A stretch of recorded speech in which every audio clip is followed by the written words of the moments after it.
In the first part of our talk about analyzing traffic, we're going to look at establishing pattern and timeline. Now, this is one of the first steps you would do in analyzing a packet capture.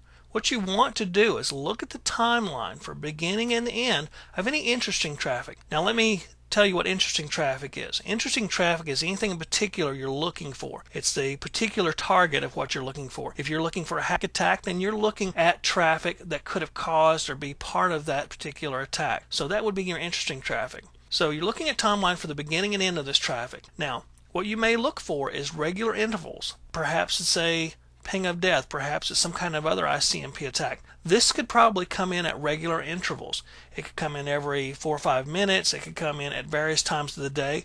You also could see weird traffic coming in at various times of the day during slack hours or during peak hours as a denial of service. Now, when you're looking at this timeline of traffic, look for delays that could indicate network trouble or bandwidth issues. First of all, you want to perform captures of typical traffic at different times. You want to establish a baseline of traffic. You want to know what's going on during an average day. So you would like to capture traffic during the morning, which is usually the peak time for a lot of businesses, afternoon right around lunchtime, maybe mid-morning when people are doing their work, and maybe at quitting time when people are logging off their computers, maybe they're checking their email. You also want to do some baselines of slack time, such as maybe middle of the night or maybe 9 o'clock at night. You want to do baselines of these times so you can just get various pictures of what your network is doing at various times during the days. You also want to compare these timelines with other sources such as logs and so forth, so you can compare them and figure out what exactly your network is doing at any given time during the day. And that way you can establish a baseline so you know what it should be doing.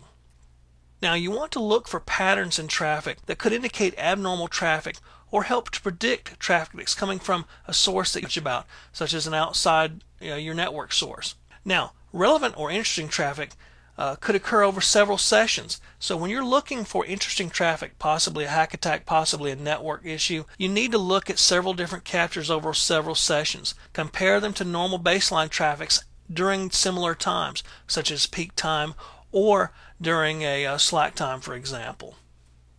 Now I want to show you a quick demonstration of looking at capture timelines just so you can get an idea of what we're talking about. Now we're looking at a traffic capture here, and one thing I want to point out is I've changed the time display to an actual time and date format. Okay, this is the actual time of the capture, and what you may be used to seeing so far is us looking at it a little bit differently. If you look at the time display format, we may look at seconds since beginning of capture.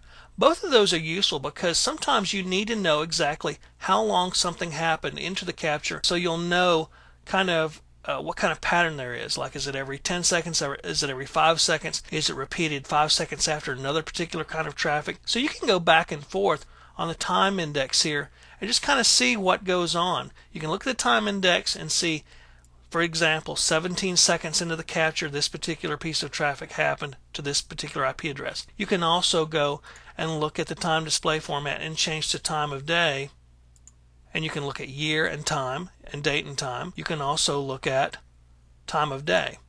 So this may be useful to correlate with logs that also timestamp their entries, so you can compare time of day in your packet capture to time of day in a log. And this is where having a really good time source on your network is important, so the time sources are synchronized and exact. Another thing you can do is, if you look at analyze and follow TCP stream, you can kind of see the different types of traffic you're going to see and then go back and compare those to timelines. So when you find a particular time of something you want to see, go back and do a TCP stream look at it and see what exactly happened there. So that gives you kind of an idea. But you can follow the time stream all the way through to the end and just kind of, in your mind or on paper, however you want to do it, highlight certain time indexes so that you know what's going on every so many seconds on your network, or after another certain packet happens, what happens. So there's kind of a way you can follow the time index of the packet capture itself. But establishing your timeline is a very good idea when looking at a packet capture, and comparing it to other timed sources such as log files, for example, can also help you establish a time baseline and a pattern with your packet captures.